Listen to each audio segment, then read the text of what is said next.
When I was younger, I grew up kind of building cabinets with my dad. He's a woodworker, finish carpenter. When I became an adult, I was like, oh, okay, I want to continue doing woodworking, but I didn't have all the equipment, didn't have the space.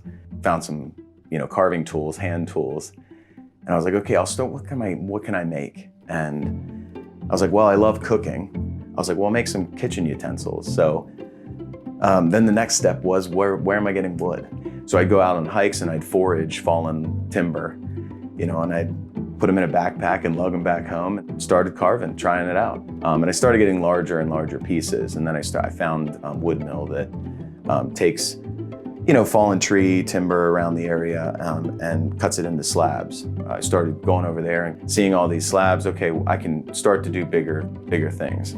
As much as I love like the earth tones and the warm, textures and just crazy grains that come from wood, I was like, well, I really want something vibrant. I started looking back at my heritage and I was like, oh, there's this traditional or folk art of paper cutting in Polish heritage. And they take vibrant pieces of paper, cut them up into different shapes, a lot of birds and flowers. And, so I was like, okay, I'd love to translate that, maybe blow it up, experiment with it. It's something that is meaningful to me and my heritage or my story. And, how can I amplify that or tell a different story? I'm a planner, so what color it's gonna be, the whole color scheme, everything. The only thing I can't do ahead of time is know how the carving is gonna look. So that's the trust. From the beginning, I'll take a piece of wood, cut the slab up, I gesso it, I'll paint it white, and then I'll transfer my drawing from the digital space and print it out, trace it on here. From there, I'll just start carving. I usually like to start with the intricate pieces. So those are the hard parts, so I start there and then I'll move into the bigger zones as I go. Along the way, I've created tools and thimbles and guards so that my hands don't fatigue by carving, week after week after week or day after day. And then after that, I will kind of paint the whole piece.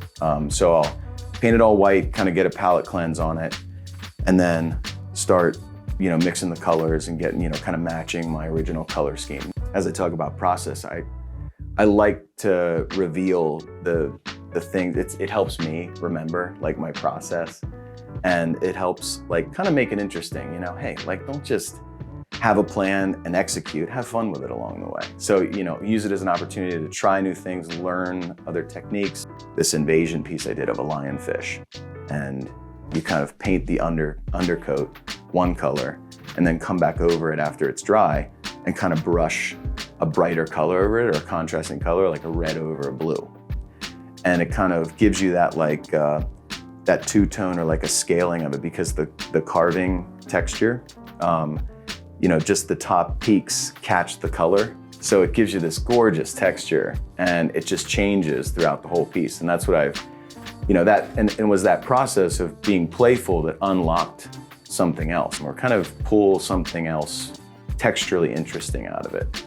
So these pieces might take me 4 months. I like to have other projects going in different phases, because to come home every night after my day job and carve for hours and hours, there's a lot of stress on my hands. So I like to kind of, okay, I'll go a day here and then I'll draw on the iPad. There's a way to kind of give variety to that and give my hands a break. You're still obviously creating and exercising that muscle, but I just needed to give myself a break in some of these. Yeah, having that variety is key.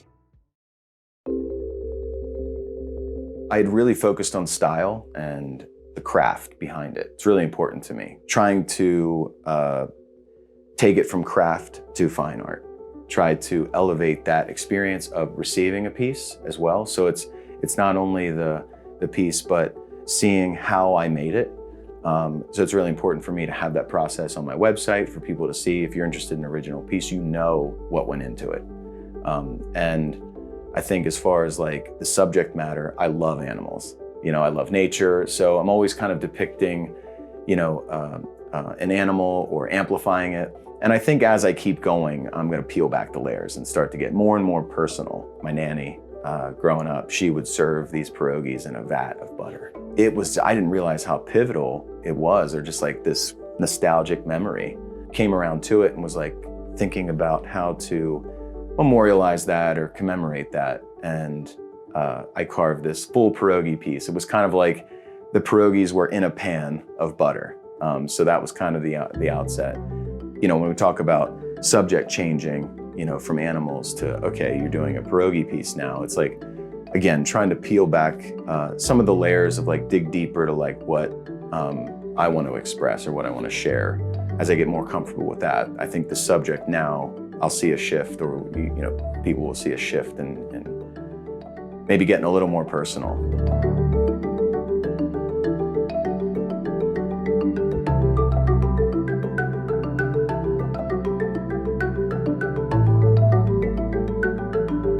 For more from Mosaic, please like and subscribe to the channel or check out another video. To help support this project, please visit witf.org/mosaic.